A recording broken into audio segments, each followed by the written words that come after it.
Wow, today was amazing. Day 24 of meditating every day for 2 hours. I entered some trance state at the end of my meditation where I was just like not in my body, but I kind of was. And I was just feeling like goosebumps and shivers come into me. And I just was like literally feeling held by the silence, by the Divine Mother.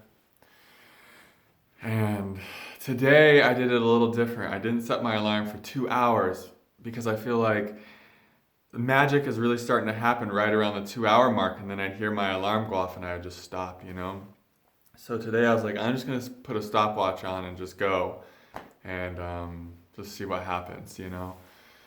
So I ended up going for close to 2.5 hours today, and it was like really like that last half hour that just some energetic magic and divinity started coming through, and I just felt so good. And this is on the heels of last night. I was kind of just feeling this desperation and this neediness in my being, and just like at a loss and frustrated. And I had been reading all this coronavirus fear programming stuff, and it's so easy to get just sucked into it. And I was like, what's going on here? And I realized I was feeling so disconnected because the two primary movements that have served me and allowed me to expand the most were lacking from my life. First, I had temporarily lost my connection to the Divine Mother, to God, to the intelligence of life. I had started walking this path alone, thinking that I could just do this all by myself, that meditation had taken me to a place, a vast enough space where I didn't need assistance anymore, which was so silly and was making things so much harder. Because when we're in that place, we're in the space of the mind. So the second reason is I had disconnected from my heart space a little bit. My heart wasn't as open because when we're disconnected from the Divine Mother, from the divine will, from that flow of love descending from above, it doesn't allow us to open our heart as much and to live from that place. So last night I was listening to my teacher's Craig Holliday satsang. Thank God I heard that right at the perfect time. And he was talking about how this path is not meant to be walked alone, and that how we can give our burdens to the Divine Mother. We can give her what we don't want, and she will give us the universe. And these meditations have been so powerful in showing me my vastness and how much peace there is within me and connecting me to my depth and my power. But it's always interesting to watch that movement of the mind and the ego that comes in and says, okay, this is for me. I'm going to make an identity out of this. And so then we start moving from that place a little bit, and then it starts feeling kind of empty and numb, and life gets a little bit more difficult. And you're like, what is this? Because you start feeling like something's missing, because something is missing. You're walking the path alone. I was walking the path alone for a couple days there, and doing a pretty good job of it, but still it felt like, what's going on here? And I could feel when I was watching this video with Craig and he was talking about the Divine Mother, I could feel how recently I had so much resistance come into me about prayer. And that resistance is because the mind knows through prayer that it's no longer going to be in control. The mind knows when the heart opens that its control over this vessel, that its control is going to dissolve into the open heart energy, and that the heart is going to start leading. The heart is going to start taking charge of the movement. And so every time we deepen into the heart, we deepen into the grace of the Divine Mother. Every time we deepen into surrendering into the intelligence of life, we might hit another plateau where the mind says, okay, we've surrendered enough. I want to retain the control I have, and I want to show you that I can walk this path without all of that. I want to show you that we can just walk this path for our egoic desires, Because that's the thing, the divine mother, the divine will, the intelligence of life doesn't give you what you want egoically. It doesn't always give you your egoic desires, that's for sure. Because a lot of times to grow and to expand and to become a conduit and a vessel for the divine will, to anchor the love and the light of the divine into this reality, a lot of times to do that, we are given what we need, not what we want. Because when we're always just given what we want, we don't feel that impetus. We don't feel that impulse to expand. We don't have to face ourselves as intensely. So when life is just easy and it's flowing, sometimes it doesn't always help us to become the divine instruments, the divine conduits, the vessels for source to express through. It doesn't help us to become that in the most helpful way. And when sometimes we're given fierce grace is always such a beautiful tool that the divine uses to help us to see ourselves, to help us to come to a place of self-acceptance and self-love even faster. Because when we're coming from a place of self-acceptance and self-love, it's just about knowing that we have the power to give and share our love rather than needing to extract anything through egoic desires and egoic wants and egoic achievements. When our life just becomes about living through the heart and giving and sharing love, it doesn't have to be hard. It doesn't have to be like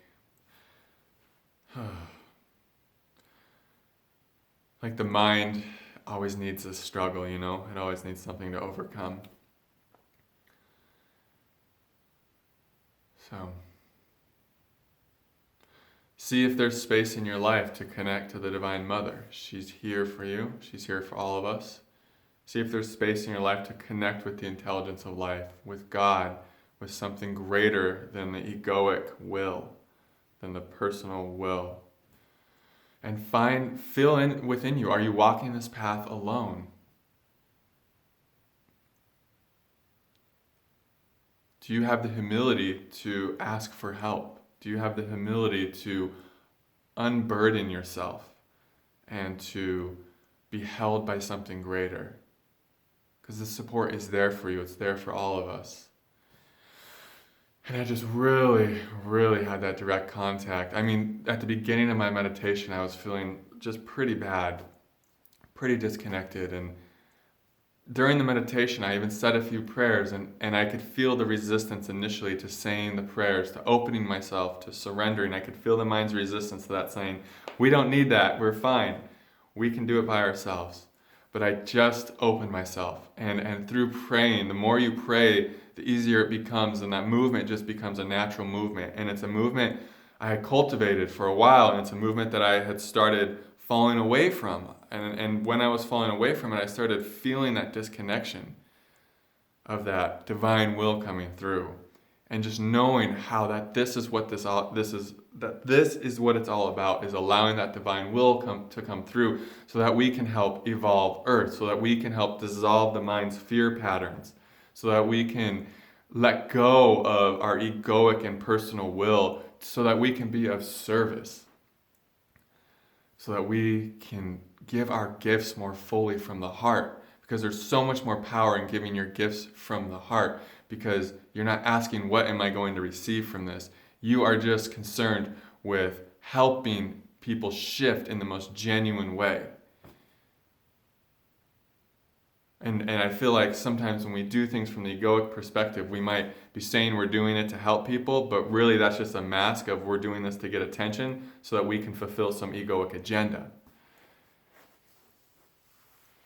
What, if we can be honest, what in your life is motivated by an egoic agenda that's rooted in fear and lack? Because you'll notice almost all your egoic agendas, and this is just, I guess, a personal truth from me when I look at my life, so many of my egoic personal agendas throughout my whole life have always just been rooted in lack and me thinking I need something to be whole. But when I'm acting from a place of divine will with an open heart, I'm not acting because I need anything from anyone or anything outside of me. I'm just acting from a pure place of sharing, of giving. And when I'm walking this path alone, I feel like it's hard to act from that place. I feel disconnected from that place of giving and sharing just for the pureness of sharing my light, of sharing my divinity. When I'm walking this path alone, it starts to become a more analytical and a calculated path, and it kind of deadens me inside. It kind of numbs me out. I feel that disconnection. I feel like that, you know, it's almost like the mind takes on an imperialist hat and a crown, and it's like, I got this. I got it figured out now. We're doing 2 hours of meditation. We're turning into a new person. I got it. And actually what this meditation is showing me is how the mind doesn't really have it at all. You can't really rely on it at all. But what you can rely on is God, is the divine, is something greater, is your higher self, is the intelligence of life. That is the movement. Gosh, it's such a more fulfilling, loving, joyful movement, because you might have the temporary approval, you might find the temporary spikes of validation and success and achievement, and that might give you a little window of this wholeness, of this, of the satisfaction, right, and this fulfillment. But it's not lasting, it's impermanent, it's fleeting. Whenever we're trying to find that wholeness through the mind, through externals, it's so fleeting. And I've been experiencing that. But when we come within and we surrender our life, when we give our life to God, to the Divine Mother, to the intelligence of life, to the universe, when we give our life over to something greater, all there is left is wholeness and love and purity and giving and sharing. And you just feel so supported, and you come right into the present moment. You stop thinking that you stop getting all excited for the future. Because if you're getting excited for the future about when this happens, I'll be happy. When I move here, when I find this person, when I make this money, when I have this many followers, whatever. What you're doing is you're taking yourself from the present moment. And the more powerfully present you can be, guess what? The better your future is going to be, because the future is always the present moment anyways. The future doesn't exist, right? The mind, the egoic agenda, is the only thing that will tell you the future is actually real. But the future isn't real. What's real is right here, right now, in your heart. What's real is that you have this divine connection constantly. And when we're in I don't know what's going on out here right now. I guess you could say it's a crisis, whatever is going on with the coronavirus. It's more a crisis with how people are reacting with the fear programs. That's what's making it a crisis. When something like this is happening, it's showing people like, holy shit, this is temporary. This body, this divine body, this divine evolutionary reality. You look up at the stars and it's so humbling, it's so infinite, and you see how infinitesimal this existence really is. And you're like, what do I want to live for? Do I want to live for the shallow desires of this egoic mind that's never satisfied and that's always going to want more, and that's just going to pull me into a state of disconnection and lack and numbness? Or do I want to surrender to the truth and give my life to the truth and live from a place of service and abundance and love and connection? And the last half hour of my meditation today gave me all those answers, and I just feel so supported and I feel so loved. And it was something that was lacking completely these last few days, because I was in this place of having a strong ego, and it's okay, it happens. It shows us how much deeper we can surrender. And if you're finding yourself in a place of strong ego, or walking this path alone, or in the mind, in lack, in fear programs, consumed by the news, see if you can open yourself. See if you can have the humility to give everything over to her, the Divine Mother. And what you'll feel is she's going to give you the universe. So, it's day 24. I hope you guys have a wonderful day, and I love you all very much. Namaste.